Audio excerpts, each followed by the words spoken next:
gizonezkoen pare izateko garela, eskubidea dugula, bidezkoa dugula, ez gehiago eta ez gutxiago.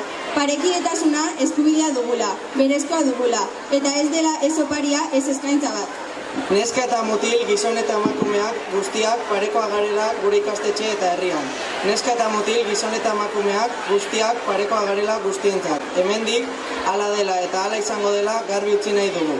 Neska eta mutil, gizon eta emakumeen parekidetasunaren alde guztiok tinko eta elkarturik arituko garela.